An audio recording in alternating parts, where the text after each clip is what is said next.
నాకు బొట్టు లేకపోతే నా కోడలికి బొట్టు లేదా? బొడ్రాయికి గదే పూజ చేస్తుంది, బోనం కూడా గదే ఎత్తుకుంటది. వచ్చే ఏడాది కొడుకునెత్తుకొని రావాలి గదా. చూస్తుంది. వచ్చే ఏడాది నా కొత్త కోడలు ఎత్తుకొస్తుందో నీ పాత కోడలు ఎత్తుకొస్తుందో ఎవరికి తెలుసు?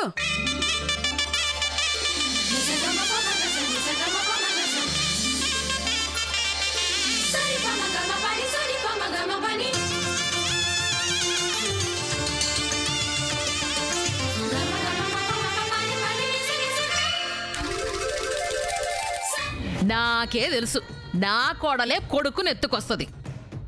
సూర్యకాంతం, గుడికొచ్చినప్పుడు గిస్మటి గొడవలు ఎందుకు తీ? నేనేమన్నా బావా, నోరిప్పితే బొట్టు లేనాడది అనుకుంటా ఎత్తేస్తుంది. మీ తమ్ముడే బతికుంటే నా ముఖం గిట్లెందుకుంటది? సరే తీ సాయిదేవి, ఏదో అన్నది, అన్నీ పట్టుకుంటారా?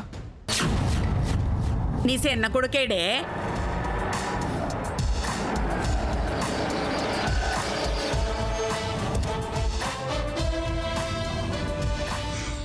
గాంతో నీకేం పని? ఓ ముచ్చటడగాలే. గేందో అది. బంగారం దుకాణంలోంచి పుస్తెలు కొని ఖాతాలో రాయించిపోయిందంట.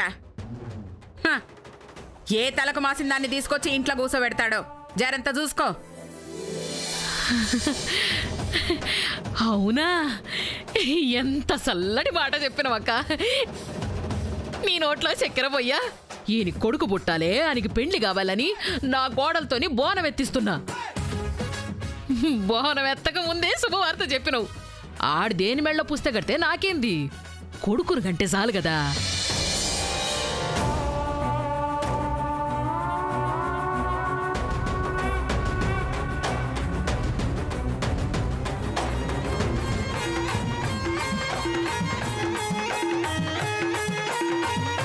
దండాలు బాబాయ్. నువ్వేంట్రా ఎక్కడికి వెళ్తే అక్కడ తయారవుతున్నావు? వీళ్ళంతా ఎందుకు వచ్చారో నేను అందుకే వచ్చాను బాబాయ్. ఏంటి నీకు వాళ్ళకి పోలికేంట్రా? పెద్ద తేడా లేదు బాబాయ్య. వాళ్ళంతా దేవుడు నడుక్కునే వచ్చారు, నేను వాళ్ళని నడుక్కునే వచ్చాను. ఇదిగో కారు చూస్తుండు. పూలు కొబ్బరికాయలు తీసుకెళ్ళండి బాబాయ్య.